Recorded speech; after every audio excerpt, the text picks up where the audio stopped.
Это канал Этнографика. Меня зовут Виталий Штыбин. И сегодня у нас подкаст, в котором специалисты и просто увлеченные люди рассказывают с точки зрения истории, этнографии, археологии и других наук о Кавказе, Кавказском регионе. И сегодня мы поговорим с американским историком, профессором университета Ильи Чевчевадзе в Грузии Тимоти Блауэлтом об советском периоде истории Южного Кавказа. Тимоти автор множества книг и статей о том, как местные власти в Сухуми и Тбилиси в 1930-е, 50-е годы выстраивали свои взаимоотношения с центром, с Москвой, с советским центром. Это исследование о клиентелизме, то есть использовании связей и возможностей на местах для того, чтобы выстраивать выгодную для себя политику элит, и о чувстве потерянного рая, потерянных возможностях, обида за потерянных возможностей, которые выливались в различные конфликты позже, в том числе и в известные митинги 1956 года в Тбилиси, закончившиеся драматическим разгоном и жертвами среди мирного населения.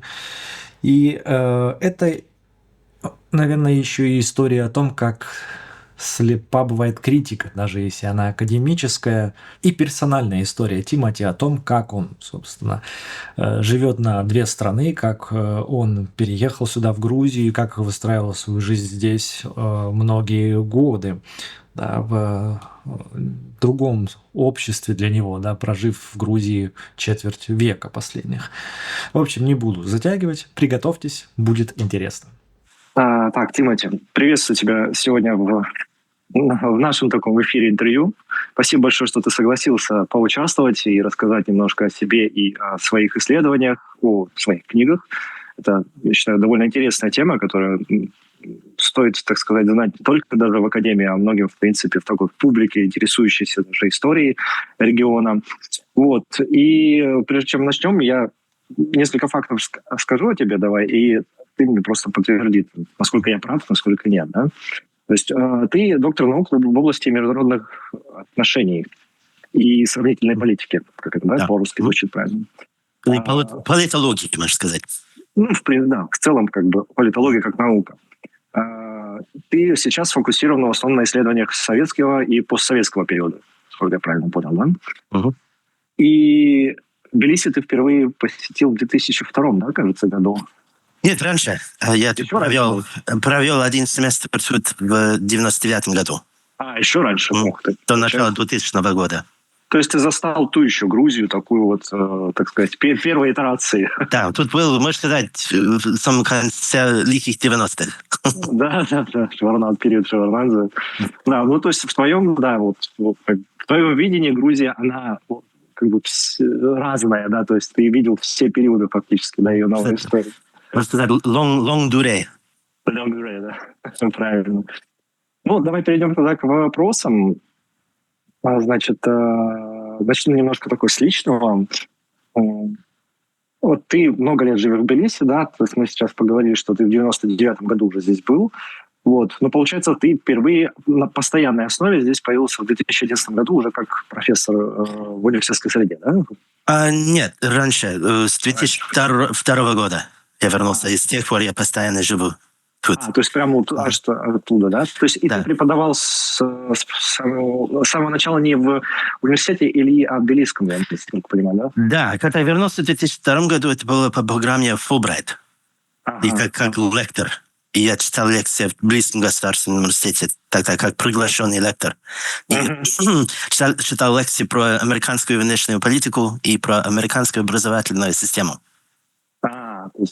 То, что в Грузии нужно было тогда, в общем-то, когда остремилось. Ну, захотели, да. Да. Понял. Что вот тебя зацепило? Почему ты решил именно остаться в Грузии? Вопрос в том, почему я решил вернуться. Да, скорее, да, вот так. Когда я защитил свою диссертацию, это было в 2001 году, я думал, я разве уже провел время в Грузии, уже написал диссертацию на эту тему.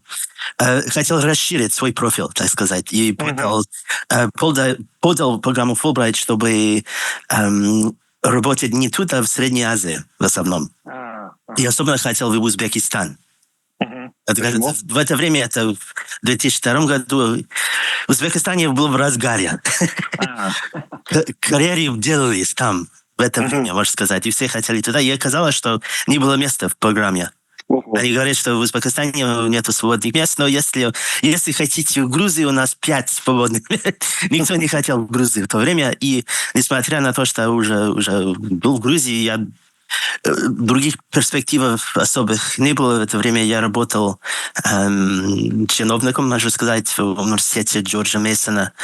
И летом в это время я работал в России, кстати, для американских советов. Местный директор для программы для американских студентов. И я решил, хорошо, давайте в Грузию. Я вернулся, и тогда не знал, что делать после этого. И еще после лета 2003 года я был во Владимире, работал опять по этой программе. И освободилась должность директора американских советов в Грузии. И тот, кто предшествовал, кто был директором раньше, он много лет здесь работал, лет 10, очень хорошо владеет и до сих пор грузинским языком. Но все-таки я прошел собеседование из своей квартиры во Владимире, и предложили мне эту должность, а вернулся в 2003. И работал, я и до сих пор работаю директором для грузинского офиса, для американских советов. 2003 American Council. В России это называлось АСПРИАЛ, Американский совет и преподавателей русского языка и литературы. Хотя нашу организацию закрыли в 2014 году и объявили нежелательной в 2022 году, то есть в прошлом году. И да, работаю директором офиса в Грузии, и с 2019 года я стал региональным директором. То есть я отвечаю тоже, в принципе, за Азербайджан, хотя нас только что закрыли в Азербайджане тоже в этом году, и за Армению. Но когда я работал там, я все-таки держал свои связи в Близком государственном университете, и в 2005 году пригласили меня читать лекцию про историю Советского Союза, начиная с 2006 года. И именно пригласила меня Марина Читашвили, на кого нападали в последнее время. И точнее, это у них там был центр, как называлось, социальных исследований, Center for Social Science, или социальных наук. Это был проект университета вместе с Фондом открытого общества. И лично меня пригласил читать лекцию сегодняшний помощник председателю парламента Георгий Халашвили. Интересно, да, так складывается. Как складывается, да. Судьбу людей. Давай немножко тогда еще вернемся к твоей личной истории. Можно добавить, потому что да. 2000... То есть я читал эти лекции в Близком государственном университете, вот этот курс истории Советского Союза, а потом в 2011 году меня пригласили стать полным профессором, то есть на полном составе, да, основе в Вильнюсском университете. Так что я работал в университете Илья с 2011 года, поэтому. Как постоянный профессор, понял. Теперь тогда, да. Вот про детей немножко хотел спросить тебя. Ты как-то упомянул, что да, они у тебя выросли фактически здесь, да, уже. Да. И как они воспринимают? То есть где у них, скажем, та страна, которая им ближе, там, да? Все-таки Грузия или США? Или вещи не проявились? В принципе, лучше у них спросить, но я могу за них отвечать. Да, но они выросли, они родились на Халке и всю жизнь жили тут. Как правило, летом они проводили несколько недель, от 6 недель до 2 месяцев в Америке. Как все близцы, да, у всех свое село где-то, где они проводят. Значит, для них их деревья это Америка. И тоже маленькое село в Америке, где я сам вырос, где мои родители живут. В штате Нью-Йорк, недалеко от канадской границы. Но они как тинейджеры, как дети, значит, сейчас дочке 18 и сыну 15. И как тинейджеры по всему миру, они живут в реальном мире, в то же время они живут в интернете, в виртуальном мире тоже. И мне кажется, хотя они с самого начала, моя жена грузинка, она говорила с ними только по-грузински, я по-английски, и они свободно владеют грузинским. И мы их дали в грузинский сектор международной школы, британской школы с самого начала. И они учились 4-5 лет в грузинском секторе, потом перешли на английский сектор. Так что, чтобы у них была база на грузинском. Ну да, значит, они... двуязычная такая. Да. Но, мне кажется, из-за этого виртуального мира, из-за того, что они учились в английской школе, и британской точнее, для них английский это на первом месте. И может быть, это тоже фаза, что они не интересуются грузинскими вещами. Ничего грузинского для них не интересно. То есть... Глобальное что-то более, да, получается. Мне кажется, да. И все, что в интернете, что в ТикТоке, в Ютубе, все сериалы, все фильмы, вся музыка для них.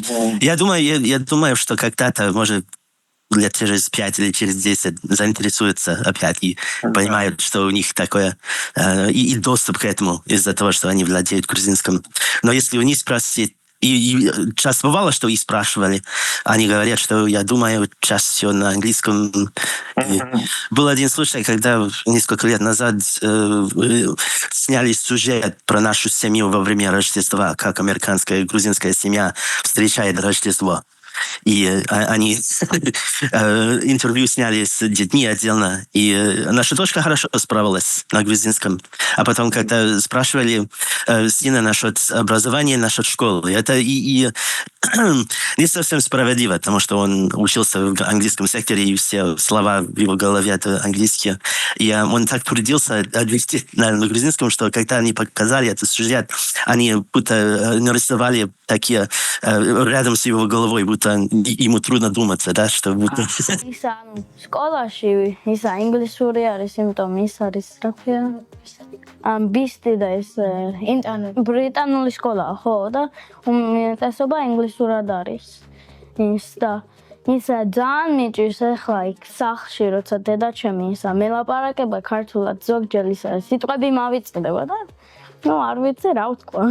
მე რადგან თომაზე უფრო დიდი ხანი დავდიოდი ქართულ სკოლაში, ცოტა უფრო კარგად გამოვდის, მაგრამ მაინც მე თავარი ენა, ან თავში რითითაც вფიქრობ არის ინგლისური, ხოლო ცოტათი მიჭირს. ვცდილობ მე რომ თომასაც ქართულად ველაპარაკო, იმიტომ რომ შეიძლება რომ ავიწყდება თვითონ. И что интересно, все друзья моей жены, которые живут в Грузии, они после этого спросили, что с Томом, почему он так плохо владеет грузинским, что случилось.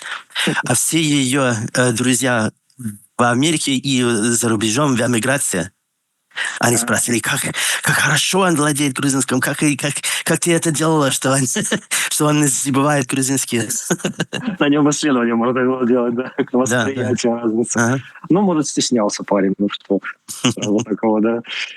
Но они у тебя как бы как-то уже думают, ну, там, допустим, как-то карьеру там будете делать где-то, да? То есть это как-то связано с Грузией, или они уже вот там... Нет, в основном нет. Моя дочка, она уже поступила и начала учиться в университете в Америке, в Южной Каролайне. И, да.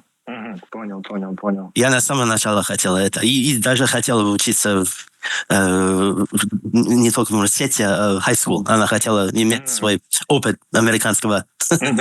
Ну да, это как раз-таки то, что их как бы что-то другое получается. Да, и так как мы лишили ее этого опыта, так что мы обещали, что когда кончишь школу, ты сама можешь учиться в университете в Америке. И она уже там с августа. Наверное, ты прав, что они созреют рано или поздно и да, обратятся все-таки вниманием к Грузии. Это для этого нужно время. Да, я надеюсь. Да, будем надеяться, да. Хорошо. Ну, про тему. Давай немножко еще про выбор темы, да. Особенно конкретно вот история биографии Нестора Лакобы и связанная с ним так сказать, истории региональные, да. В принципе, наверное, ну, скажи пару слов о Несторе Лакобе для тех, кто, наверное, не в курсе вообще. И почему именно вот твой фокус внимания туда был обращен? Что, как попал выбор именно на его биографии и на абхазскую кейсу? Да? Да, ну Нестор Лакоба был руководителем, был чиновником и главой правительственных органов в Абхазии в 20-е 30-е годы. Он до этого был революционером, он практически всех знал, Сталина, Ленина, Зиновьева, всех.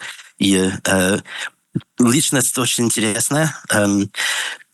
Как можно сказать, как я узнал о нем, это, во-первых, что я давно смотрел фильм «Одна ночь со Сталиным». «Пир Валтазара» или «Одна ночь со Сталиным». Это на основе книги Фазла Искандера Сандро Чегема. И там он играет главную роль вместе со Сталиным. И потом я прочел известную статью Станислава Лакоба. «Ты Лакоба, я Коба, ты Лакоба». И именно в это время, это когда я начал внедряться в архивах, в архивных документах, и мы имели полный доступ в то время к партийному архиву. И думал, что здесь интересно, о чем можно писать. И в основном я начал с темы Абхазии. И именно из-за того, что в это время, особенно это было в начале 2000-х годов, это был самый главный политический вопрос в Грузии в то время. Это конфликт, этнический, сепаратистский конфликт с Абхазией и Южной Осетией. И так как я имел доступ к этим документам, я хотел внедряться в причинах этого конфликта. Поэтому я пытался найти все, что мог. И в это время тоже для своей работы в американских советах я ездил в Абхазию туда ежегодно, чтобы проводить собеседования для школьной программы. Так что с 2003 по 2008 я каждый год туда ездил. И когда я там был, во-первых, я купил все книги, которые про историю в книжных магазинах в Сугуми. И тем более, будучи там, это просто интересно, потому что все в Грузии все время говорят об Абхазии, но для них, для обычных грузинов, туда попасть невозможно. Да, недоступно, да. Это, как говорится, чтобы пройти через зеркало и смотреть с другой стороны, как это было. И второе, по-моему, даже в первый раз, когда я ездил туда, я уже прочел эту статью Станислава Лакоба, и я включил. Тогда мы проводили свою работу вместе с двухсторонней комиссией, и они имели офис в Тбилиси и в Сухуми тоже. И каждый раз мы подготовили расписание для своего визита. Каждый раз я включил встречу с Станиславом Лакобой. Я хотел встретиться с ним и задавать вопросы. Но все время он был за рубежом, он был в Турции, он был занят, не мог встретиться со мной, но все-таки мы оставили это расписание. А потом, по-моему, в 2006 году, как раз в этот раз я ездил туда не один, а вместе с представителями американского посольства на посольственной машине. Так что это был более официальный визит. Но я забыл, что это я все-таки включил эту встречу с Станиславом Лакобом в расписание. И он в то время, не только историк, а он в то время был главой Совета безопасности Абхазии.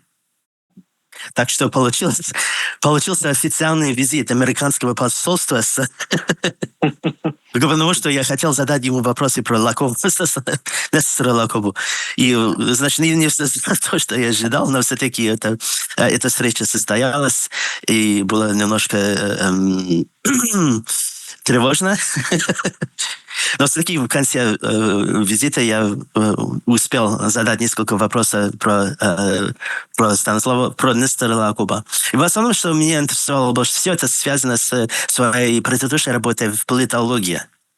Потому что Станислав Лакоба пишет в своей известной статье, что в 1931 году и в 1932 году, в феврале 1931 года, когда были сходы и восстания против коллективизации, Станислав Лакоба пишет, что это восстание было против коллективизации, но в то же время это было против унижения статуса Абхазской республики. Именно в это время, в феврале 1931 года, они изменили статус, и Абхазия стала автономной республикой в Грузии, и до этого имела статус договорной республики.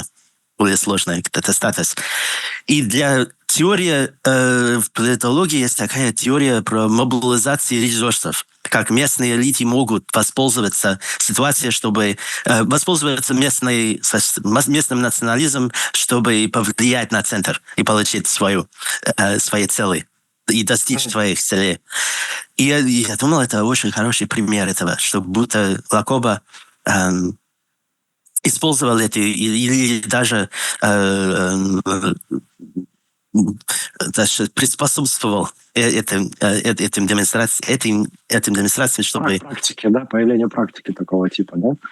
Да, это пример того практики, да. Но дело в том, что я хотел спросить у Станислава Лакоба, где доказательства этого просто. Он пишет это, но в документах я не видел. И у меня тогда был доступ ко всем этим архивным документам, и там отчеты из КГБ, записки, все такое, отчеты, что происходит в это время.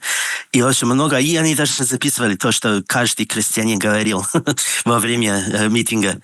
Конечно, со стороны КГБ, то есть ОГПУ в то время, говорили о коллективизации, недовольстве, что и с мистером Лакобом, и что мы приняли вместе проклятие, и ты обещал нас защищать, стало время, и мы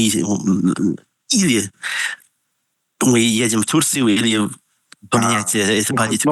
Новое мухаджирство. Новое мухаджирство, да. Ни одного слова было про статус республики. То есть в этих отчетах ничего не было, в этих записках и все такое. Ничего такого. И я хотел спросить у Станислава Лакоба, как можно доказать это, потому что это было бы очень полезно для теории. Но он смотрел на меня и говорит, что такое доказательство? Что имеете в виду? Как это?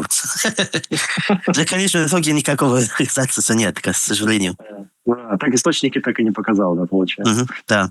Да, вспоминается Фазиль Искандер, где, кажется, он тоже в том же произведении говорит, Стандро из Чегема, да, где он говорит, там такой пассаж от лица крестьянина абхазского, что для крестьянина колхоз – это хуже смерти, да, лучше лечь и умереть, чем пойти в колхоз. Действительно, это отражение тех событий. То есть ты вот когда составлял эту книгу «Clientelism and Nationality in the Early Soviet Field», да, то есть это все было как раз-таки основано на вот этом исследовании. Вот ты упоминаешь тоже про архивы. Да, мы сейчас знаем с тобой вот эту ситуацию о том, что этот архив КГБ, он уже у нас здесь уже почти года недоступен сейчас. Не только архив КГБ, архив партии тоже закрыт. Партийный закрыт, да, он пока где-то в таком подвисшем состоянии. Но когда ты работал, это, конечно, другое время, архивы были более доступны. На твой взгляд, когда ты собирал документацию в архивах вот в то время, была какая-то особенность работы, да? То есть ты все-таки получал образование американское, там свой взгляд, да, здесь немножко свой взгляд на эти вещи. Вот с чем ты столкнулся, что пришлось тебе возможно, как-то действовать по-другому, научиться действовать немножко по-другому в архивах здесь? Было же такое ощущение, что здесь отношение немножко другое тогда? В основном нужно начать с того, что до этого я был политологом. И, как правило, политологи не интересуются... Не работают. Это факт, да. Можно сказать, из-за этого опыта с архивными документами я решил стать историком. Или я стал. Можно сказать, политическим историком политики, но все-таки. И, значит, я так и заинтересовался работой с документами. И, можно сказать, я учился сам. Я как самоуч. Потому что в аспирантуре политологии это совсем другое. Да? Это теория, это даже статистика, даже это модели, теория игр и все такое. И начал интересоваться, и мне показалось, что самые интересные вопросы, то есть эти вопросы именно советской политики и политики Кавказа, которые меня интересовали больше всего, они связаны с историей и с этими документами. И тем более, как я понял, есть такое огромное количество документов. Это просто... Так. Да, замечательно, сколько информации было. И никто не работал над этим. И начал с этого. И поэтому ты спросил раньше, почему заинтересовался абхазским вопросом. И можно сказать, чтобы я просто начал читать, собрать все, что мог, и читать об этом. И просто стало интересно, как эта маленькая республика стала таким полезным объектом политики в самом начале.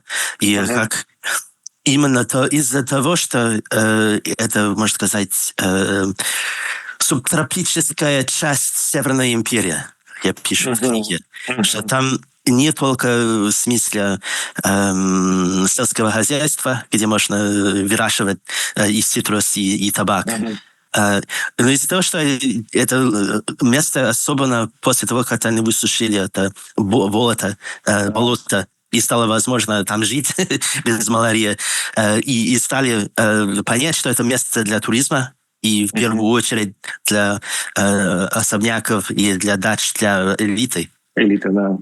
И значит, это все сначала, начиная со Сталина, и почти все Политбюро там проводило время. И мы знаем, в конце 20-х и в начале 30-х Сталин проводил 3 месяца в год в Абхазии или недалеко оттуда, в Сочи. И, значит, это дает особые привилегии, это дает особые возможности местным политикам иметь, так сказать, FaceTime, даже иметь доступ. Доступ к телу, да, вот это. Да, это, это политический, можно сказать, политический капитал. И это воспользовались. Да, ты когда говоришь, вот, если я правильно перевел, да, у тебя в книге есть как бы упоминание об Абхазии как маленьком княжестве внутри империи, да, как бы, грубо говоря.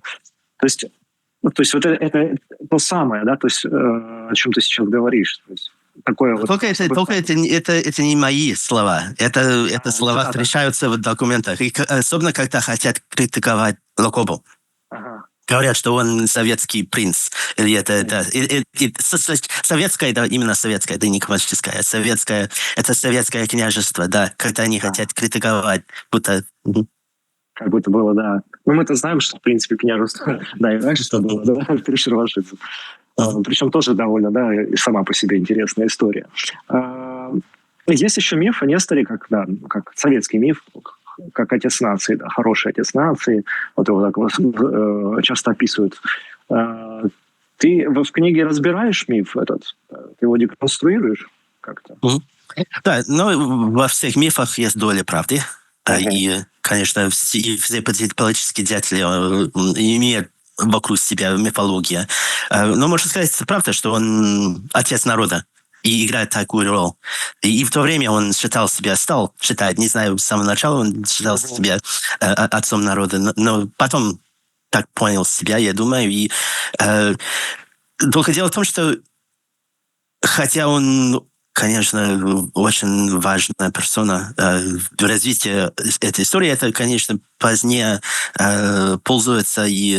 воспользуется и понимается по-другому, да, что интересно, во-первых, что в отличие от всех других республик Советского Союза, их политическая история и мифология начинается до советизации. То есть в 19 веке или в Средневековье раньше. Что интересно об Абхазии, это, и по-моему, это тоже относится к другим, более маленьким республикам, что это связано с советским периодом. И не случайно, то, что это был проект советской национальной политики, так сказать, строить нации. И часто эта история с Нестором Локоба, это то, как они могли использовать эту политику в свою пользу, что они поняли, что это полезно для них. И, по-моему, это началось в 60-е годы, когда обращалось внимание. Особенно это было в борьбе против теории Ингароквы и падения со стороны Грузии насчет, и все эти вопросы насчет кому предложить Абхазию, да, и все эти вопросы, как называть, этногенеза, все такое. И это их, в частности, это ответ на этот вопрос. Просто показать, что это было время, когда мы были в голове, эти 20-30-е годы при Лакобе, и что это было наш рай на земле. И когда здесь мы были главные, но это рай, потерянный рай. И когда потом пришел сначала Сталин, потом после него Берия, и был период Бериевщины, и он выгнал нас из этого рая. И именно это было то время, когда мы создавали свое государство, да, на основе абхазских принципов и так далее. И поэтому Лакоба играет роль как главой в этой системе. Главная такая фигура. А получается, по большому счету, если смотреть на период, да, как сказать, 60-х, 70-х и так далее, вот как будто бы все эти споры, действительно, они, ну, вот как ты пишешь, клиентелизм, да, то есть это попытка выиграть вот эти профит, так сказать, да, от того, чтобы показать, что мы здесь как бы более древние, важные и так далее, да, то есть что случилось, ну, в частности, на Кавказе точно со всеми, кажется, да, когда все народности, все республики спорили, да, доказывая там свою какую-то первичность, да, здесь не кажется тебе, что, да, есть все-таки, да, вот эта разница, то есть есть политика 20-х годов и там начало 30-х, да, когда в Советском Союзе то, что называлось коренизация, да, шла, и это как бы порождение коренизации, да, то есть и несколько Лакоба. Да, и точный подход к национальной политике, что Клэр Кайзер называла это этнофилия. То есть поддерживать все национальности, несмотря на размер и количество людей и населения. И это изменилось явно. В середине, в резкий перевод, в середине 30-х годов, а потом колонизация продолжалась, но форма изменилась. И они поддерживали тогда более большие национальности, которые имели свои собственные союзные республики, и поменяли подход к вопросу о главной опасности. Так что раньше, в 20-е годы, сказали, что главная, самая большая опасность — это не местный национализм, а это шовинизм, особенно русский шовинизм. И после этого переворота кто-то задал Сталину вопрос, что здесь главная опасность. Он говорит, главная опасность национальной политики — это та опасность, с которой сталкиваемся в этот момент. Надо колебаться с партией, надо удачно, да, всегда вот с линией партии. Это был сигналом того, что больше не боимся шовинизма и больших наций, и в основном Россия, русские национальности. Получился переход как бы обратно к присущей России централизации всей власти. Это в другой форме, потому что в царское время не было национальной политики. Были понятия, все понимали, что иерархия и что в главе русскославянский народ, но все-таки по-другому они официально не признавали.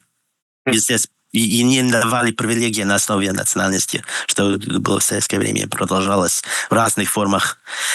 И потом время главенства, можно сказать, главенства грузин, и сталинский период.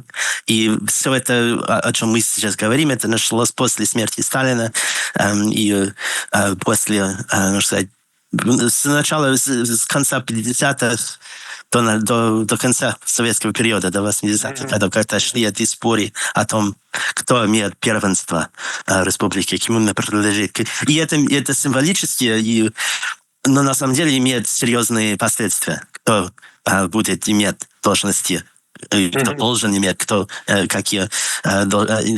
будет иметь главную роль в государстве, в разных органах и в туристическом бизнесе и все такое.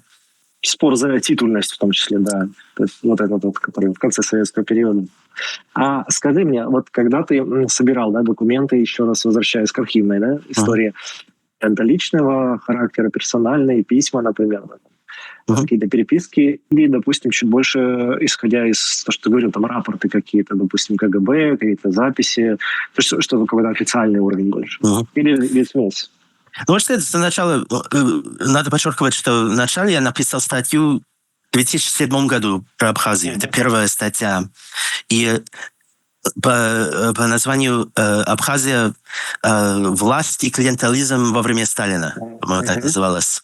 И тогда я интересовался не только 30-е годы, 30-ми годами, а тоже до 50-х годов.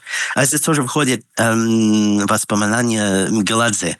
Это тоже одна точка, откуда я заинтересовался Абхазией, потому что кто-то подарил ему его воспоминания. И когда я читал это, Меладзе говорил постоянно о том, как, будучи в роли первого секретаря Грузинской республики, у него были идеи, и Сталин был в Сухуме на даче, а он задал этот вопрос Сталину, и Сталин сказал: да, хорошая идея, разберемся. Даже это опять насчет политического капитала Абхазия. И это первая статья не только про Лакобл, не только по 20-30-е годы, а более широкий период, до начала 50-х годов. И в основном это было на основе этого воспоминаний, других документов и тоже политические отчеты.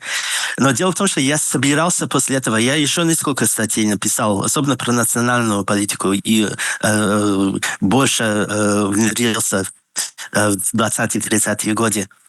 И не только использую и употребляю архивные документы, но тоже газеты и журнале. Их очень много в близкой национальной библиотеке. Очень много таких. И особенно, почему интересовался, почему останавливался на 20-х, 30-х, особенно на 20-х годах. Потому что в этих источниках и в архивных отчетах, в стенограммах о прении и в газетных статьях это было очень открыто в 20-е годы. Проще было. И да, они очень публично спорили о разных вопросах. Это особый период советской истории, когда это было возможно выражать свое мнение. И они, на самом деле, были дебаты во время съездов. И не только в этих стенограммах, но тоже в протоколах встреч разных инстанций. И я хотел... Цель была в том, чтобы написать книгу не только про этот ранний период, но про советскую Абхазию. У меня была такая идея. И даже написал одну статью в эскизном варианте, одной статьи про 60-е, 70-е годы. Потому что очень много документов с того времени тоже. И очень-очень интересно. Особенно фигура первого секретаря в 60-е годы Михаила Гажба. Очень интересная личность. И во время визита Фиделя Кастро он очень близкие отношения имел к Хрущеву. И Хрущев проводил очень много времени в Абхазии в это время, 50-е, начало 60-х. Но мне показалось, что больше всего самые интересные документы и самые открытые относились именно к этому раннему периоду. И тем более, я здесь переходим не только к документам из архива, из партийного архива, но и тоже есть личный архив Нестора Лакоба. Да. Это тоже очень важный источник и очень особый. Это личные документы, которые сейчас держатся в институте Гувера в Стэнфордском университете. И целая история, почему они туда попали, и никто не знает детали. Мы знаем, что после смерти Лакоба его жена спрятала эти документы под полом в квартире. Она, кажется, зажгла несколько документов во дворе дома, чтобы будто показать, что она все уничтожено. Но скрыла остальные документы. И мы не знаем, какие документы она уничтожила. Может быть, интересные документы. Лет через 20 ее родственник вернулся из ГУЛАГа, и он знал, что это было там, он искал и нашел. Других деталей до 90-го года не знаем, что случилось с этим архивом. Это было его, наверное, он владел этим. И мы знаем, что Станислав Лакоба увидел у этого родственника жены Лакобой в 90-м году в Абхазии, или в Батуми, по-моему, видел. И после этого они попали, значит, наверное, продали. Это Все думают, что может какая-нибудь... Наверное, это такая скрытая, интересная, загадочная история. На самом деле, они, наверное, подали. К сожалению, да, банально, да. Знаете, как это настолько часто встречающаяся история, к сожалению, да, когда 90-е сложные болевые, когда люди, не интересующиеся родственники, просто продают на аукционах какие-то вещи, да. Это грустно, но, с другой стороны, как бы они сохраняются, в общем-то, для нас, да, в той или иной форме они появляются. И они там совсем доступны, только они пока что не в формате онлайн. И не очень много. Есть 3 ящика. 2 ящика — это документы, и 3-й ящик — это фотографии в основном. И из этой коллекции очень много известных фотографий. И часто бывает, что люди не знают, что это из архива Лакоба. Это известная фотография Берия, молодой Берия с дочкой Сталина на коленах. Это из этого архива. Есть другая фотография Сталина с молодым Берия за столом. И с ним сидит Лакоба, и у него наушники. И в разных источниках там пишется, что Сталин, Берия и неизвестным радиооператором. На самом деле это Лакоба. Он был практически глухой. А это аппарат он использовал в то время, чтобы слушать лучше. Hearing aid. Да. Но, значит, это удивительный источник. Потому что там очень много писем. Он часто писал содержал эскизы своих писем и речей, и заявления, и тоже сохраняются перепиской с Берией и с Орджоникидзе, с Элиавой. В основном у нас, как обычно бывает с личными архивами, в основном мы только письма от других людей, но тоже бывает, что в эскизном варианте то, что он собирался ответить, и тоже очень интересно показывает. Много показывает, конечно, это тоже относится у тебя другой вопрос насчет архивных источников и ограничения, и как относиться к ним. Конечно, здесь ни один документ не говорит простую правду, да? Мы не знаем, почему сохраняются одни документы и почему не сохраняются, что не сохраняется. Это явный пример этого, почему и чего не было, что было уничтожено. И почему Лакоба сам сохранил эти документы, и не другие. Но это дает все-таки, несмотря на эти ограничения, все-таки дает возможность понимать его с первых рук. Его первые мысли, да. Особенно эти эскизные варианты. И тоже бывает, что у нас в архиве последний вариант, у нас в архиве Лакоба предыдущий, первый вариант. Сравнить можно, да. Ну, вообще интересно, получается, грубо говоря, хотя бы по этому периоду у нас есть возможность смотреть официальный документ, смотреть личные документы и видеть вот эту вот как разницу, которую историку часто не хватает для понимания объективности. Да. Есть, например, очень большое письмо Орджоникидзе, где он вычеркивает целые абзацы, параграфы. Да. И решает что-то говорить по-другому. Да, но в то время, да, там надо было, получается, выверять, каждую фразу, чтобы да, и этот архив, то есть личный архив Лакоба, это очень известно, многие историки использовали это. Но в основном они использовали самые, можно сказать, легкодоступные документы на печатной машинке. Если документы — это переписка с Дзержинским насчет Троцкого, что очень много рукописных документов там, и в непорядке, и с разными почерками. Расшифровывать надо, да. Расшифровывать, да. И даже шифровки были. Я сфотографировал несколько. Я думал... Шифровки, в смысле, по известным кодам, или это вам своя какая-то была? Совсем неизвестно. И хотел попросить у своих знакомых, которые работают в агентствах, которые знают, смогут ли они расшифровать как-нибудь. Но, да, шифровки, так называются, просто цифры. Да, понял, да. Интересно, как это свою выработали. И я имел доступ к этому, я туда поехал в 2017 году, все фотографировал. Я практически все фотографировал, кроме фотографии, потому что это не имеет смысла.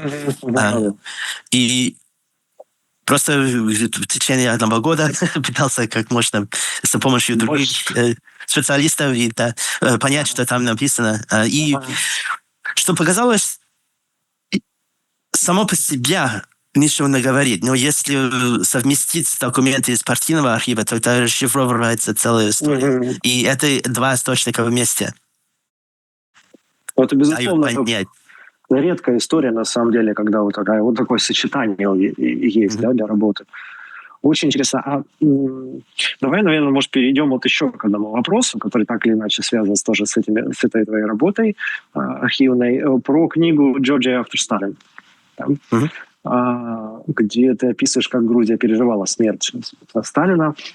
Вот на твой взгляд, так, издалека, да, если начать, в принципе, сталинский культ в Грузии, так называемый, да, если можно так говорить, вот он всего по сей день живучий достаточно, да, то есть у нас есть пример Гори, музея, в котором до сих пор никак не определяться, да, какое-то переосмысление этой экспедиции.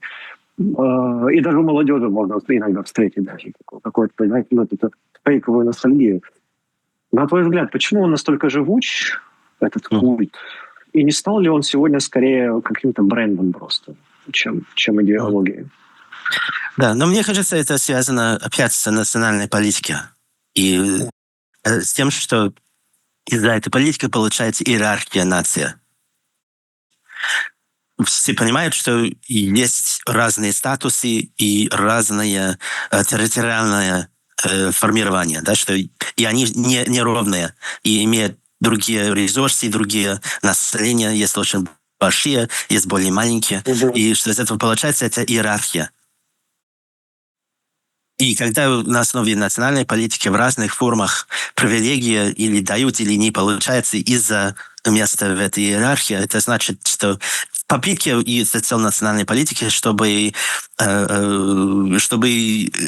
снять национализм, что это против деполитизации, можно сказать, национализма. Что мы будем давать националистам все, что обычно националисты пытаются достичь, и значит, это тогда в будущем национальность сам исчезнет. Но случилось наоборот.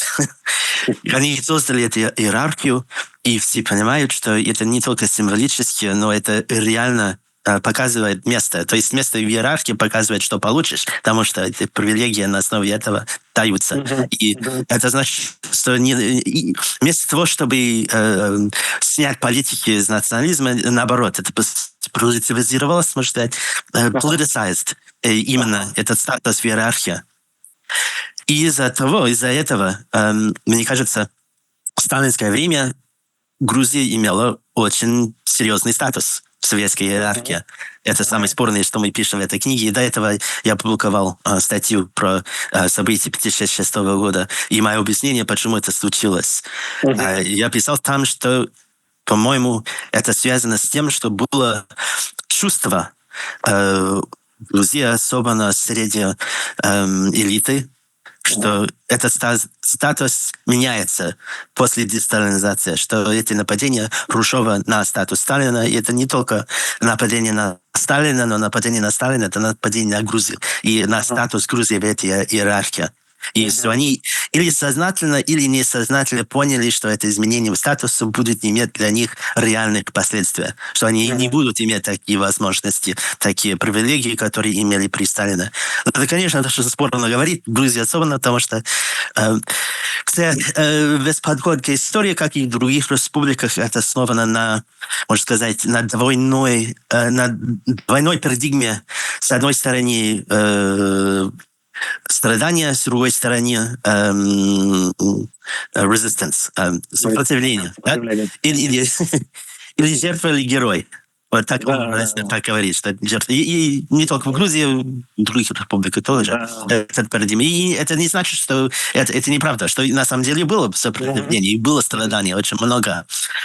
Но говорит, что Грузия не только страдала, но на самом деле дело было самое привилегированное. Это слово меня почему-то очень... Да, я понимаю.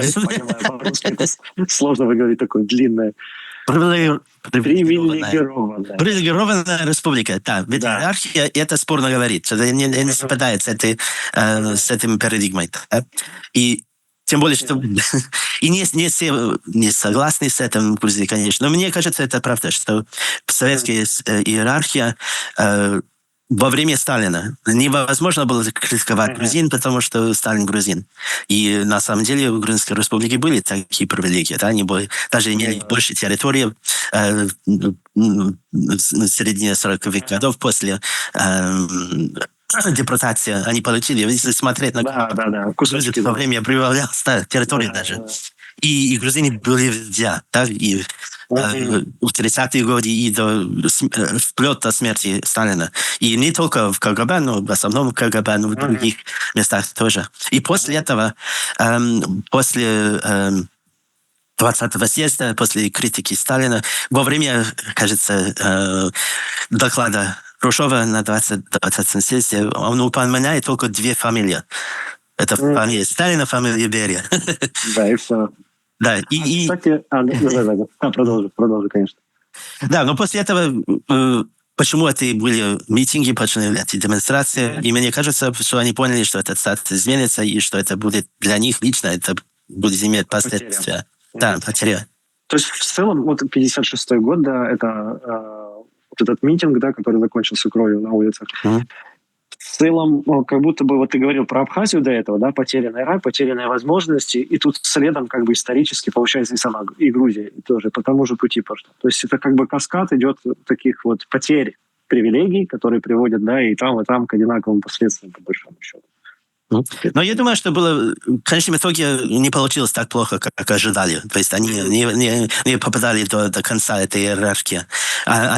Было какое-то понятие, мне кажется, после событий 2006 года. И после этого они стали более похожи на прибалтийские республики.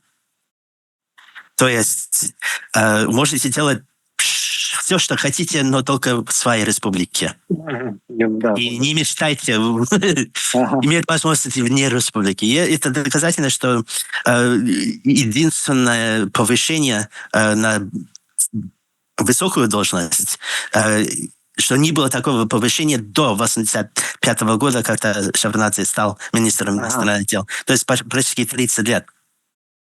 Но, с другой стороны, это как laissez-faire. Так, делайте, что хотите, но только в своей республике. И оставайтесь там. Если только вы будете давать нужные отчеты, и все статистики будут на месте. И чтобы контролировать национализм, особенно на русском языке, на грузинском можно просто писать.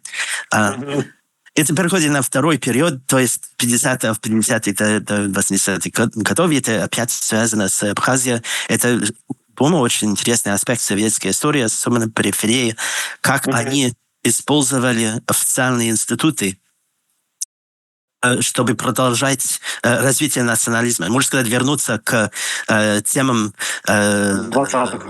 националистов 19-20 века, да. И в этих официальных источниках, официальных институтах истории, археологии, союзах писателей и кинематографа. И это не только в Грузии, конечно, везде. Это, что интересно, были и диссидентские круги, и были вопросы, которые были слишком опасные, слишком невозможно было открыто говорить. Но что можно было делать в этих официальных институтах, это было очень широко. То есть диапазон возможных вопросов. Надо было более осторожно к разным вопросам, и можно иногда использовать не прямой язык, говорить более метафорами и так далее, но в основном они могли говорить, и тем более в это время был фокус на сосредотачивание на вопросе этногенеза. И через это можно использовать историю, можно использовать археологию, чтобы ответить на эти вопросы насчет предположения территории, особенно в этих ситуациях, это спорно. Ну, можно сказать ведь, что вот эти события, вот эта ситуация возникшая, да, как бы, да, когда внутри закрытой пространства этих границ, да, есть возможность развивать национальные идеи. То есть, по большому счету, мы можем говорить, что это и привело к вызреванию, скажем, вот этих элит, которые привели страну в итоге к независимости, как и во многих местах, да, Советского Союза. То есть самое вызревание идеи, да? Ну, мне кажется, это же, как я пишу в книге, это тоже парадокс и результат опять национальной политики. Это понятие, что одна нация, одна территория, один язык. Да, И невозможно совмещать. И это игра нулевой суммы. Или это ваше, или это наше. Да. Но были, конечно, исключения. Были территории, как Дагестан, скажем, которые были разные. Но это исключение. В основном все территории имели свои титулы нации и принадлежали одной нации. И это до сих пор. Это один аспект национальной политики. Другой, по-моему, это, несмотря на то, что им первоначальная причина, почему они это сделали, потому что они хотели, чтобы национализм исчез, и национальная принадлежность исчезла. На самом деле это имел обратный эффект. Обратный эффект. Да, что люди верили в том, что это национальность, что это что-то реальное и не изменяется. И более сказать, primordial, да, понятие национализма, считается Богом и всегда существует. И не меняется никогда. Национализм по крови, что называется, да. По крови, да. Но и это возвращается к вопросу о том, почему Грузия имеет такое отношение к Сталину, потому что до сих пор у них такое чувство, что есть иерархия. Несмотря на то, что Советский Союз не существует, и еще есть такое понятие, что это соревнование за статус. И, например, если ты присутствовал при встрече грузина с гражданином другой республики, из Армении или из Прибалтики, они сразу же начинают задавать друг другу вопросы о том, а у вас это есть, а у вас это, у нас это, у вас это. Они сравнивают, что у них есть. Это и Северный Кавказ. Да, и тот факт, что грузин был царем всей России и был самым важным человеком, можно сказать, в середине 20 века, несмотря на то, что он был таким ужасным человеком, что он создал такие проблемы для нас, что столько людей в Грузии именно страдали из-за сталинизма, все-таки тот факт, что он был наш. А что тоже интересно, когда я заметил в самом начале, когда я начал тут работать и для своей диссертации проводил интервью с националистами, особенно со сторонниками из вида Гамсу-Гордия. Когда возник этот вопрос о том, на самом деле, был ли Сталин грузином или осетином, или что-то, они, в первую очередь, это зиидистские националисты, обижались. Нет, он грузин. Или хотя бы бывший грузин. Но все-таки грузин. И говорит, что он что-то другое, что он и грузин. Это очень обидно им. Именно националистам. Но парадокс тоже. Но, по-моему, это опять связано с иерархией, и со статусом. И тот факт, что имеет... Что это тоже интересно, у нас совместный проект в нашем университете, чтобы собрать множество авторов и написать книгу про советскую историю советской Грузии. И наш коллега Джереми Смит занимается 70-ми годами. Он нашел документы из 70-х годов в партийном архиве, где говорят о Третьей Республике. Что мы хотим быть Третьей Республикой. А что интересно, да? Что если дается понятие, что в сталинское время до этого раньше мы были на втором месте. Но после смерти Сталина мы потеряли это. А сейчас все знают, что Вторая Республика это Украина. Но мы хотим быть третья. И тоже понимает, мне кажется, я сам не видел, как вы говорите, на основе того, что он говорит, что они понимают, что это будет очень трудно. Наверное, на третьем месте будет Беларусь, после этого, может, Молдавия. Возможно ли использовать свои ресурсы, чтобы доказать свое место? Опять они прямо говорят об этом, что Третья Республика, что они имеют в виду иерархию, если сознательно или несознательно. И борются за свое место в этом. Да, будет интересно, на самом деле, если получится завершить этот труд такой, с учетом современных видений. Будет замечательно, конечно. Я надеюсь, что все получится. Скажи мне еще такое тогда, как бы заканчивая вот эту историю со Сталином, вот возвращаясь к современности, вот как ты думаешь, почему все-таки идут вот эти споры, диалоги, постоянно дискуссии о статусе музея в Горе, да, о том, что там, там сделали, мы знаем, да, маленькую вот эту комнату, которую мало кто видит, да, там, о репрессиях, собственно. И постоянно разговоры о переформатировании, да, этого музея в что-то более объективное, а не как он сегодня он продолжает формировать какой-то вот культовость. Как ты считаешь, насколько возможно это переформатирование и в целом изменение отношения к нему? Да, поднимается это вопрос времени от времени.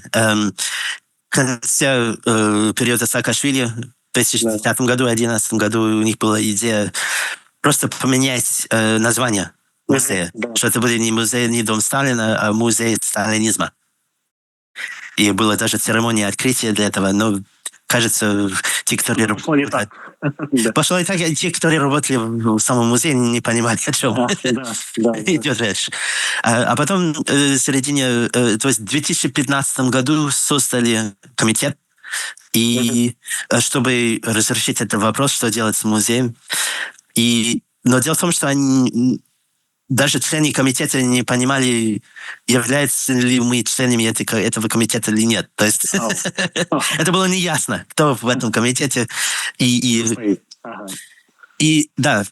был проект, Лаша Бакрадзе, тогдашний директор музея литературы, написал вместе с другими коллегами.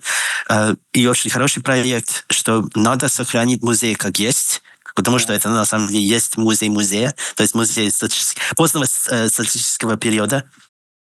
Но в этом самом здании очень много места, и можно использовать другие места в музее для других целей. И в основном надо иметь место, где показывают ежедневную жизнь в сталинское время. Можно показывать, можно иметь выставки про репрессии, не только про репрессии, но по разным вопросам этого периода. И надо думать о том, что мы хотим показывать в этом музее. И кто приходит в этот музей, тоже интересный вопрос, потому что люди не ходят туда. Может, бывает, иногда заставляют школьников идти сюда, например, это только для туристов. И на основе опыта других таких музеев коммунизма в других странах, Прибалтике и в Чехии, и даже в Будапеште, на основе этой истории, и очень хороший музей, кстати, в Берлине, музей ДДР. И что будет интересно грузинским посетителям тоже. И они думали, что да, и в советское время есть... Хотели более старое поколение, наверное, захочет показывать потомкам, как это было, да, как мы жили, что интересно с этого времени.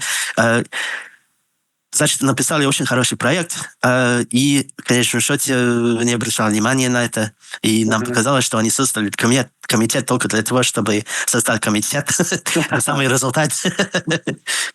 И ничего после этого не делали. И желания не было, не знаю, это трудный вопрос. Есть тоже другая история, что мне рассказали эти самые экскурсоводы, что когда распал Советский Союз, они все сняли в Сталинском музее, ожидали, что что-то другое сделаем, но потом уже гражданская война в Тбилиси, потом не до того было. Никаких производств не было, никто ничего не говорили, но люди продолжали приходить, то есть посетители продолжали приходить. А что делать? И они все вернули на место. И продолжали как раньше. То есть это бренд. Это все-таки бренд стал такой, да. Как будто бы больше. И это было в советское время тоже. Особенно в 60-х, 80-х. В основном, кажется, посетители были из Китая. Да, они были более, можно сказать, по-сталински ориентированы. Что тоже интересно, я недавно узнал. Летом этого года тут по программе «Монтерей» здесь в Грузии была историк Шила Фицпатрик. Она очень известная историк, можно сказать, самый известный историк сталинского периода на Западе, в Америке. И я был вместе с ними во время экскурсии в музее. И она, кажется, была там в студенчестве, она училась в программе British Council в 1966 году в Москве. И экскурсия была в Грузии, и они посетили этот музей. То есть, сколько это? 50 лет, 60 лет тому назад. И она удивилась тем, что это музей, самое здание музея открылось до этого, в 1957 году. Потому что она настаивала на том, что она не видела этого. Не показывали. Они показали только домик, где родился, который маленький. я построил. Или она просто забыла. Мне кажется, мне кажется, возможно, они не показывали британским студентам самый музей в 1966 году, потому что это слишком по-сталински. Не хотели показывать. Чересчур пафосно было, да, наверное, тогда. Это только для китайцев. Да. И из других дружеских демократий, да, из Албании, может быть. Ну, как мы сегодня видим, там, да, у нас китайские студенты, туристы там в основном группами, там, какие-то вьетнамские, вот такое вот в основном, да, из Азии много кто приезжает. Да, это они проводили как паломничество в то время по США. Да. Вот, да, религиозность культа тут все прослеживается, как ни крути. Хорошо. Смотри, тогда еще хотел с тобой поговорить по паре моментов, связанных с восприятием книги, особенно про Нестора Лакобу. Я знаю, что вот у тебя периодически случались такие заочные дебаты, очные с абхазскими критиками, да? На самом Как деле заочных никаких не было. Не было, да? Заочных никогда не было. Ты писал, что я встретился с Хьюитт. Я лично никогда не встречался с Хьюиттом. Я как раз пишу, что у вас как бы заочная полемика какая-то случилась. Заочная. Да. Совсем заочная. Да. Они, во-первых, не читали пока, насколько я знаю. Ждут русского перевода, да? Ждут русского перевода. Это, да, будет полезно, и, к сожалению, поздно для слова Лакоба. Мы знаем, что он скончался недавно. Это печально. Я хотел, чтобы он прочел, на самом деле. Они реагируют на статью в «Радио Свободы», которая была написана на основе презентации грузинского перевода в Тбилиси. Значит, они прочли это, и на основе этой статьи делать свои... делать свои выводы. Да, и это не совсем справедливо, мне кажется, тем более в форме, в которой сам Лакоба написал, или они сняли интервью с Лакобой, где он говорит о моей книге. И это напоминает известную рецензию Славы Жижика, одного фильма, где он начинает свои рецензии с тем, что я не смотрел этот фильм и не собираюсь. Но на основе других рецензий я пишу свою. Не смотрел, но осуждаю, есть такое выражение. Да, вот именно. И, конечно, критиковали из-за того, чтобы якобы я наливаю, как Станислав Лакоба сказал, наливаю грязь на нашего Нестора. Будто это моя цель. И надо подчеркивать, во-первых, что это не биография. Это тоже ошибка, которую делают критики, мне кажется. Это не моя цель писать биографию Нестора Лакоба и про его жизнь, всех его достижения. В основном я политолог и интересуюсь именно политикой, и именно этой неформальной политикой клиентелизма, и как это совместилось с национальной политикой.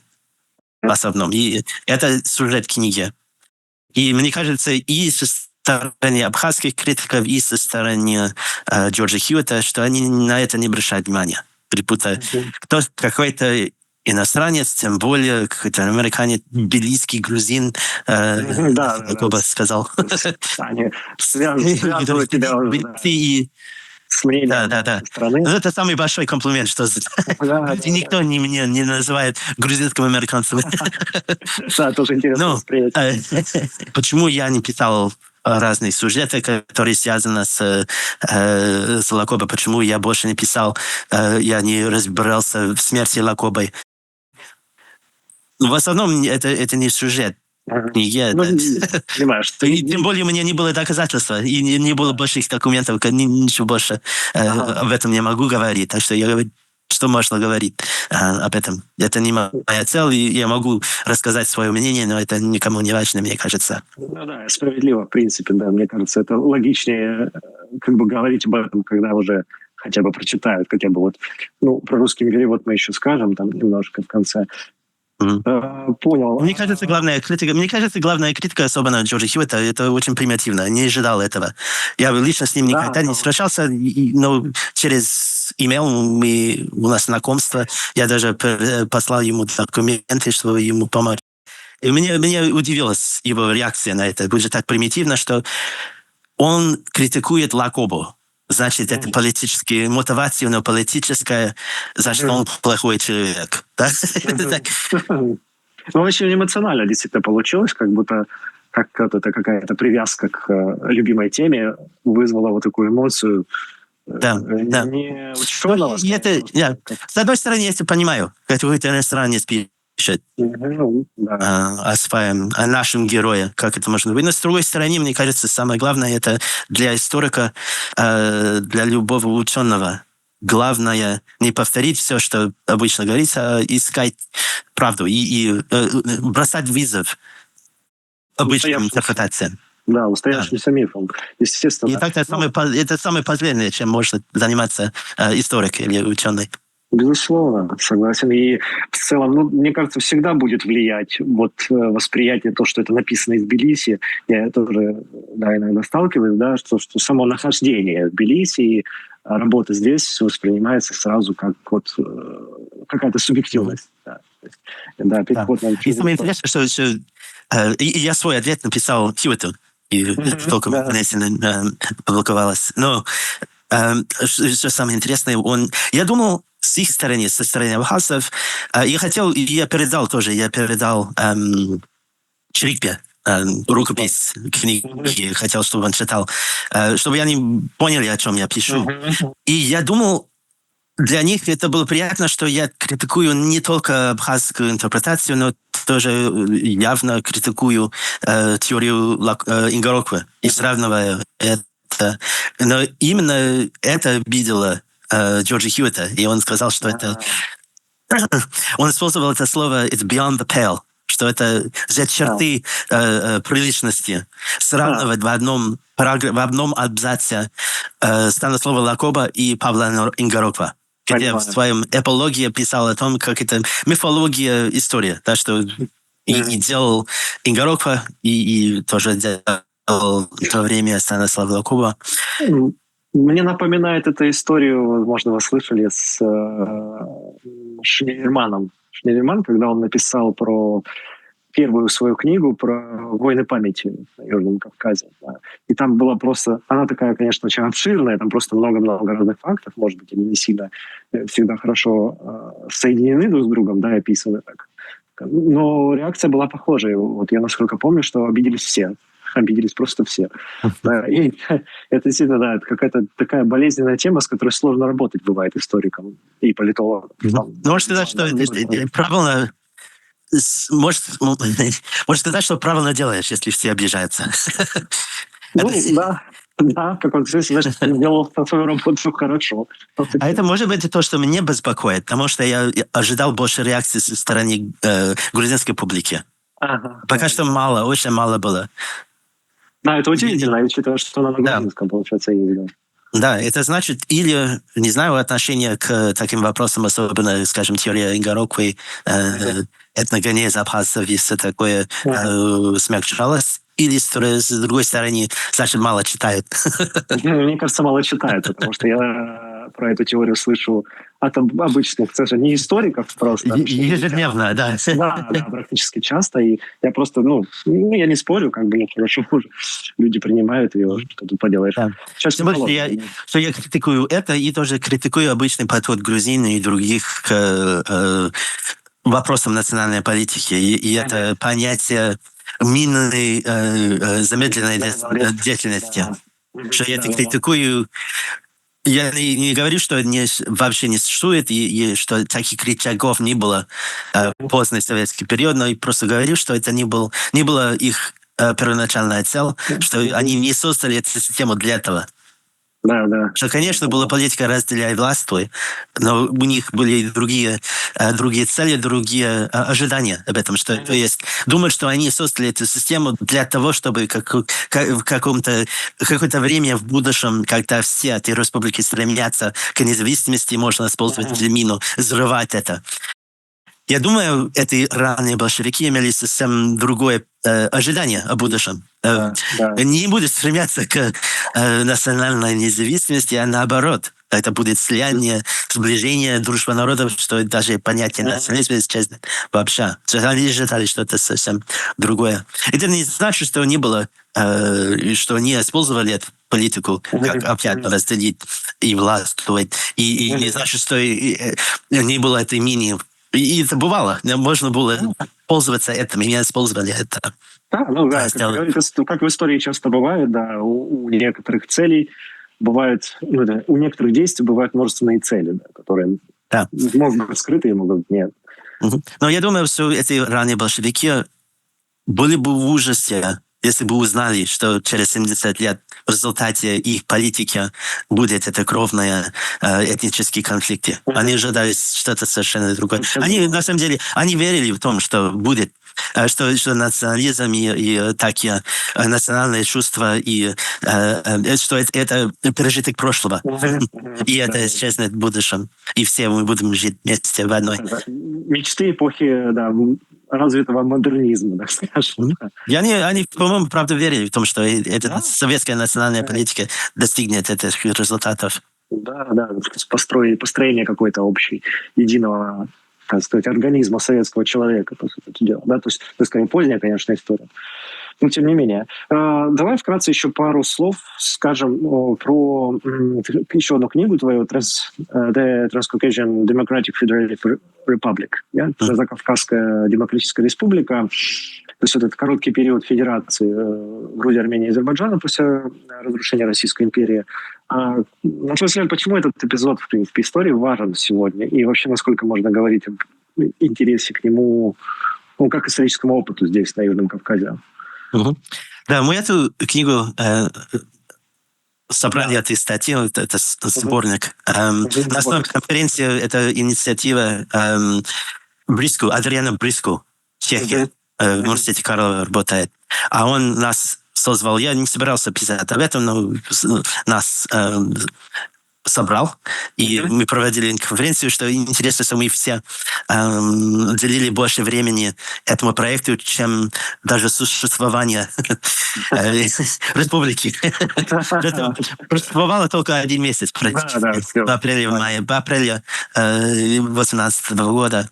Но это, на самом деле, очень интересный период, и это играет большую роль, по-моему, в определении существования этой республики. Потому что в основном они или никогда не существовали, или существовали только как средневековье, совсем не как современная нация. Это переходный этап, сказать, что... И тоже интересно, что в это время, когда их практически заставили создать эту республику, чтобы проводить дипломатические отношения с Турцией. То есть Турцию заставили в результате договора Бреста-Литовского, чтобы надо было или Турции весь Кавказ возьмут. Надо было, они заставили. И как то же самое, такая же ситуация была в Украине в 2018 году, когда они заставили их объявить независимостью, чтобы иметь дипломатический статус. И в то время, когда они создали на основе существующего уже системы законодательства, да, что... Но не было согласия о том, что мы хотим, не было согласия о территории, где была столица, где будет столица этой республики. Все армяне думали, что Грузия, наверное, самый грузинский город — это Кутайси, наверное, они это хотят как столица. И самый большой армянский город в это время — Тбилиси. Они ожидали, что Тбилиси будет столицей независимой Армении. И в то же время, тоже интересно, это один из тех эпох, который, когда, можно сказать, целый век происходит в одну эпоху, да, что очень быстро и одновременно происходило. Да. И это тоже время, когда была резня в Баку. Сначала армян против азербайджанцев, а потом был объединение через несколько месяцев. И в то же время, когда в Тбилиси они хотели между этими партиями, которые принимали участие в этих резнях, в этих борьбах, хотели согласовывать какой-то формат. И тоже интересно с точки зрения геополитики, что у них, у всех 3 главных наций, национальностей были совершенно другие понятие своей безопасности, что со стороны абхазов, то, что Турция хочет из Кавказа, это не такая плохая вещь. И со стороны армян это конец мира. Да, да. И со стороны Грузии что нам делать? И кто будет нас защищать? И удивительно, что даже целый месяц продолжался. Но это можно сказать, в результате этого опять в этот раз в мае 2018 года это немцы заставили грузин объявить независимостью. И они без особого желания, есть известная речь Ной Жордания на церемонии объявления об независимости, где он говорит, что сейчас мы независимые, какое-то страшное дело. Да, но придется. Да, действительно была неуверенность. Первый опыт, понятно, политический. Мне тоже интересно показывать, какие были, рассказать, отношения к революции февраля, и какие было стремления, и как это, опять эта революция случилась только несколько месяцев раньше, в их понятии, меньше года раньше. И мы думали, что здесь, наконец, Россия станет лучше. Что будет какая-то нормальная, станет нормальной страной, наконец-то. Да. Учредительное собрание все ждали так сильно. И очень, очень трудно отказываться от этих стремлений, от этих чувств. И как сам пережил розовую революцию, я понимаю, как это трудно. И какие ожидания были, и как трудно отказываться, несмотря на события, несмотря на то, что происходит, которые противоречат этому. Интересно. Смотри, по поводу книг, давай вот еще кратко скажем. Наверное, просто интересен твой взгляд на в целом процесс, так сказать, создания книг. Ты как научный автор. Вообще, в принципе, есть ли у тебя какие-то, может, ритуалы написания книг? То вот как тебе дается легче, какое время или какой ритуал облегчает работу над книгой? И, наверное, еще вопрос про то, как соблюсти вот этот баланс между популярным языком, так, чтобы это было более-менее понятно, да, и не уйти совсем в академическую научную терминологию. Да, во-первых, я в основном не думаю о книгах. Написал диссертацию, это тип книги, и написал эту книгу. Я думаю о статьях, В основном статьи пишут. Я думаю, есть понятие, что надо часто писать, и даже те, которые пишут каждый день. Например, Грэм Грин, он писал, по-моему, 800 слов каждый день. Я это не делаю, но когда я работаю над чем-то, я пытаюсь просто писать. И главное, люди боятся сидеть за компьютером и просто писать, смотреть на пустую страницу и писать. Белого листа такого. Белого листа, вот именно. Да. Главное начать, и что-то где-то начать, я думаю. И просто начать писать, и сидим от того, что это, наверное, изменится. Я не буду использовать это, но надо просто где-то начать и писать. И бывает, что в конечном итоге то, что я ожидал, конечно, я и буду менять. Но на самом деле это то, что остается. И насчет языка, я не меняю свой подход. То есть я пытаюсь не использовать более популярные или более, скажем, модные научные выражения. Я отгораживаюсь от постмодернизма и пытаюсь не использовать. Пытаюсь как можно проще писать, не только для того, чтобы я хочу более большую публику, а то, что я думаю, просто... И когда они используют этот язык, это когда они хотят что-то скрывать, на самом деле. Или...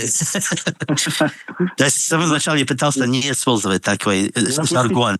Напустить дыма, да, называется это. Да. И есть философ и языковед Стивен Пинкер писал статью о том, почему ученые так плохо пишут. Он говорит, что они на самом деле боятся того, что люди будут их критиковать. И чтобы критики не было, они используют такой сложный язык, чтобы невозможно будет понимать. Интересная идея. Надо запомнить. А ты очень любишь музыку, я знаю, да? Ты вот и сам исполняешь музыкальные какие-то произведения, и сам как автор. Это помогает тебе вообще вот в работе? Ты слушаешь музыку, когда пишешь что-то? Да, хороший вопрос. Да, я очень люблю музыку. В молодости я хотел стать джазменом. Особенно, когда Ага. учился в университете, я больше внимания обращал на джаз, чем на другие предметы. Э, Я думаю, да, музыка помогает в процессе, только и разные времена дня. Я думаю, разные жанры музыки помогают. Так что Ну, обычно утром я слушаю, в основном я классическую музыку и с одном или период классики, то есть Моцарт и Гайден, или барокко. И есть по-моему, это научно доказано, что музыка этих периодов помогает с работой мозгов.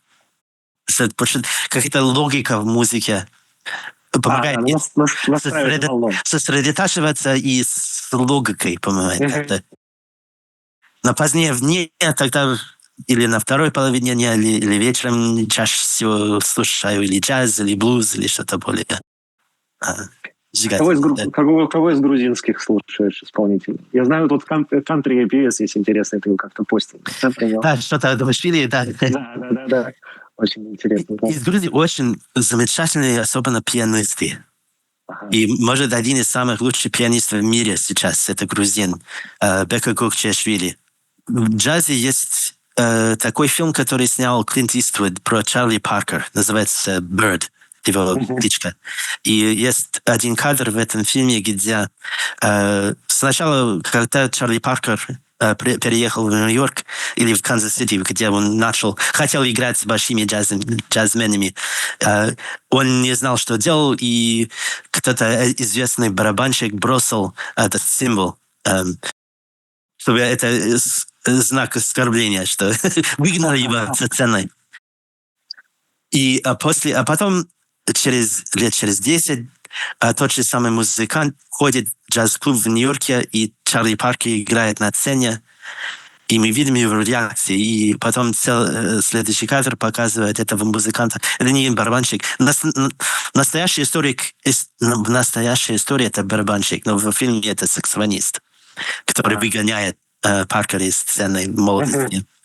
Но следующий кадр показывает этого музыканта на мосту, и он смотрит на свой саксофон и бросает в реку. Просто слышал, как играет Чарли Паркер, и понимает, что не имеет смысла.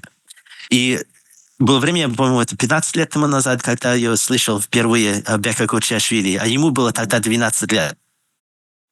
Я услышал его на концерте здесь, в консерватории. И после этого я не трогал пианино 5 лет. Ого. Он такого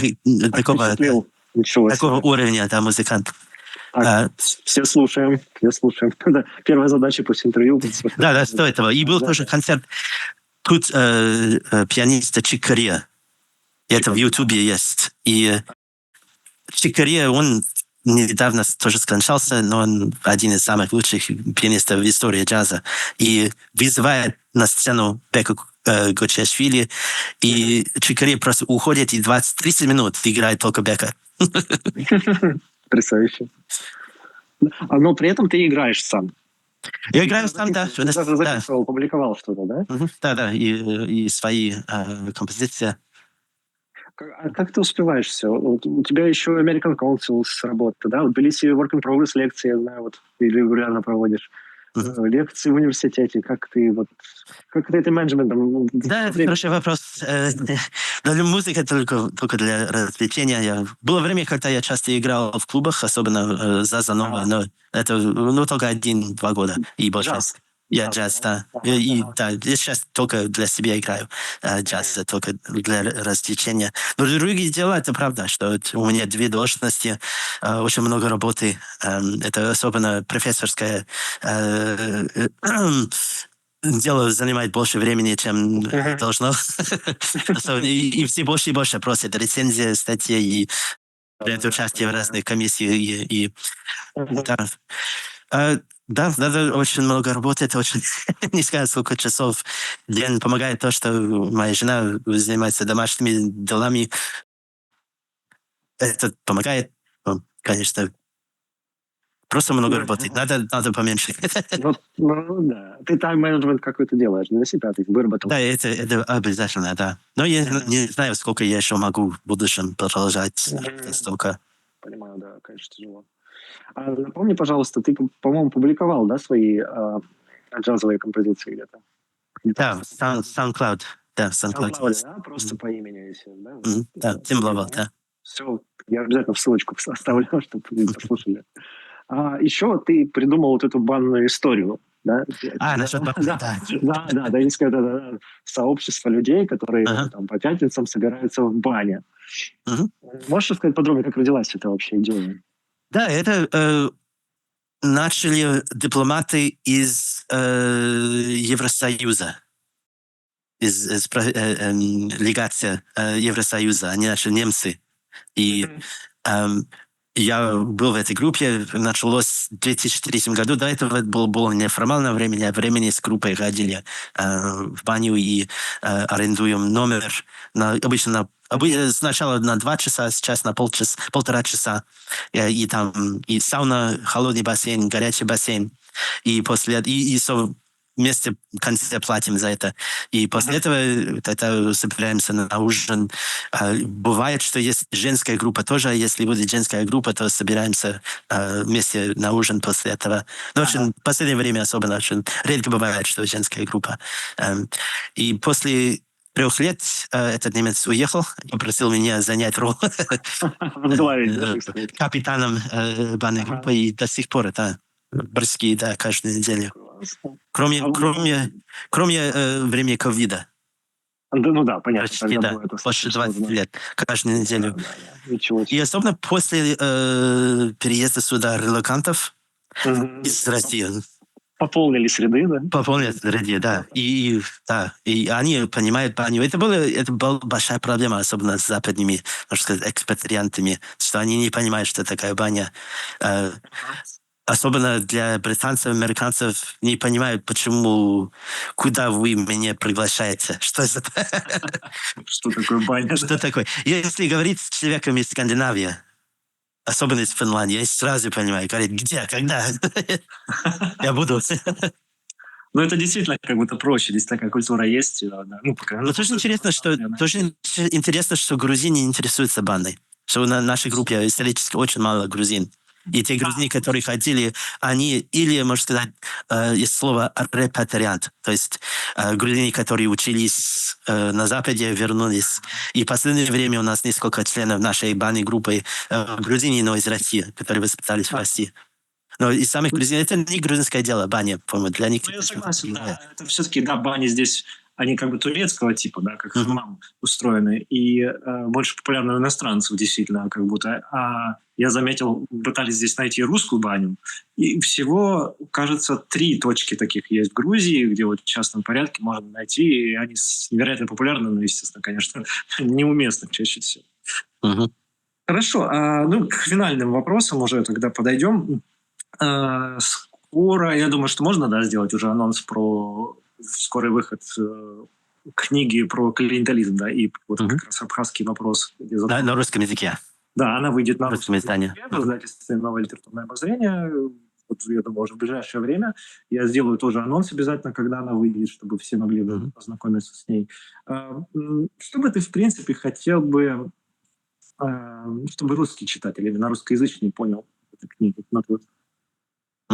Это то же самое, что я хотел от англоязычной публики или с грузинской публики, чтобы понимать, что это анализ. Что, во-первых, что это не биография Лакоба, это важно. И я написал новое предусловие для русского издания, где я отвечаю на разные критики российских критиков и абхазских тоже.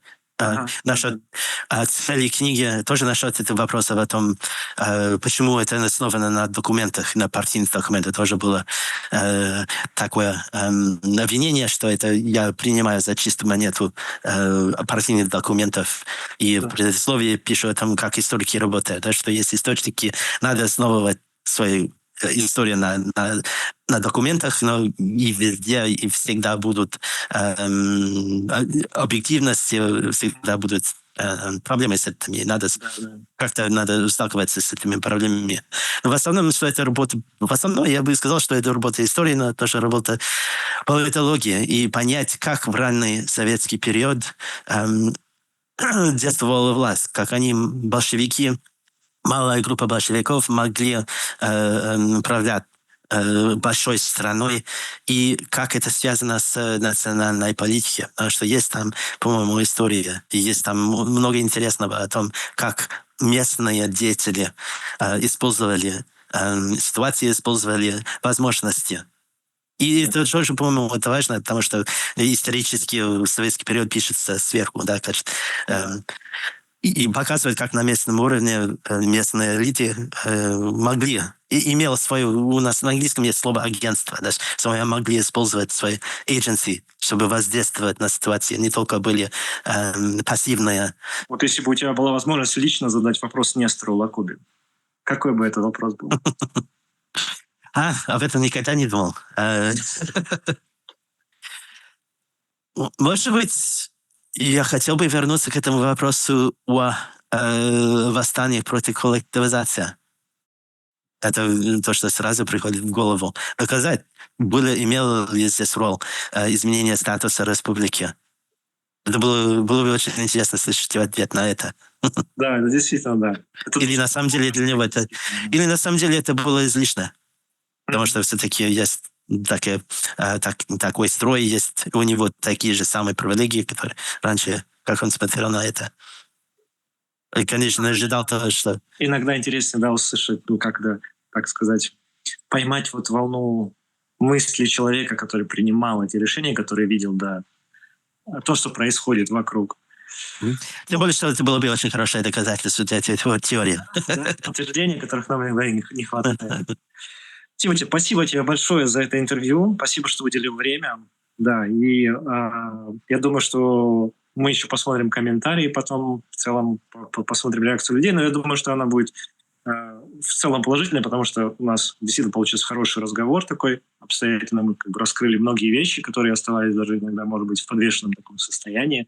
Поэтому еще раз я тебя благодарю и надеюсь, что твой день пройдет продуктивно. Я тебе желаю хорошего дня и до новых встреч, так сказать, в Тбилиси, в разных вариациях и в новых эфирах, возможно, в будущем. Хорошо, я тебе тоже благодарен за внимание в своей работе. Спасибо большое. Тогда до новых встреч и хорошего тебе дня. До свидания.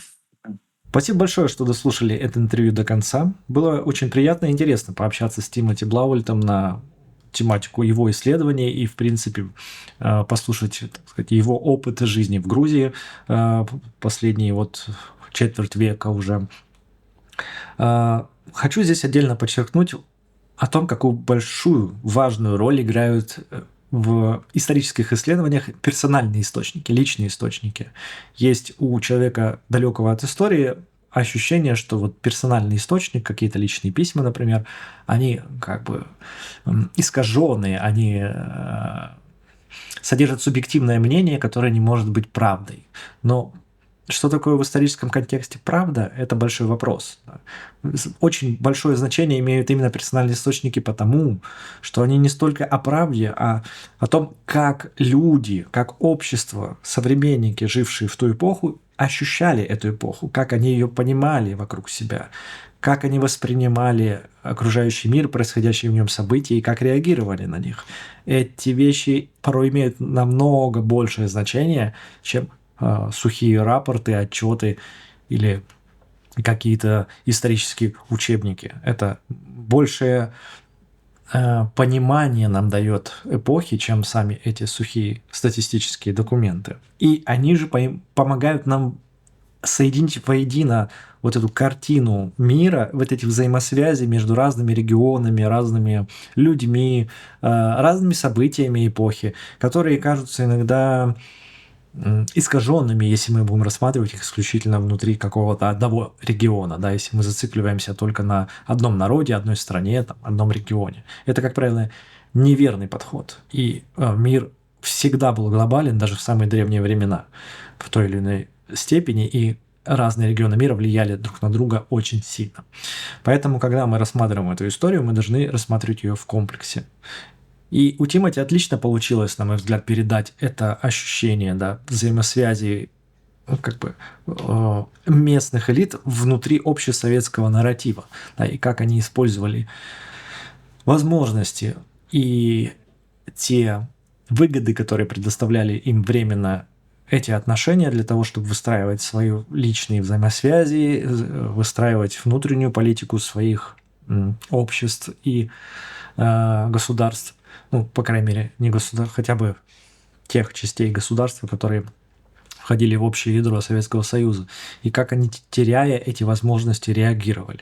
Хочется пожелать, чтобы русское издание книги все-таки нашло своих читателей и дошло до критиков, что, возможно, позволило бы им выстроить более грамотный диалог с автором, потому что на данный момент все это напоминает историю «не читал, но осуждаю». Не самый грамотный подход к критике документов и книг. И для того, чтобы апеллировать к каким-то идеям, которые изложил в своих книгах Тимоти Блауэлт, а он их изложил открыто и готов к диалогу, насколько я понимаю из общения с ним. Здесь очень важно именно прочитать этот материал и в диалоге исходить из того, что действительно там написано, а не то, что стереотипно представляешь себе человек просто исходя из каких-то общих мнений, созданных в его голове об авторе, да, которые часто не соответствуют действительности. Но будем в любом случае следить за трудами и статьями Тимоти. Будем ждать русское издание книги, которое выйдет в издательстве «Новое литературное обозрение» уже в самые ближайшие дни, осенью 2025 года. Далее в телеграм-канале «Путевой дневник» я опубликую еще несколько полезных ссылок на материалы, связанные с личностью Нестора Лакобы, с событиями 1956 года в Грузии, ну и в целом с той тематикой, которая так или иначе связана с исследованиями и книгами Тимоти Блауэлта. Вскоре на этом канале появится также еще несколько интересных интервью, и в целом, я думаю, они будут выходить регулярно, поэтому возвращайтесь на канал, чтобы посмотреть их.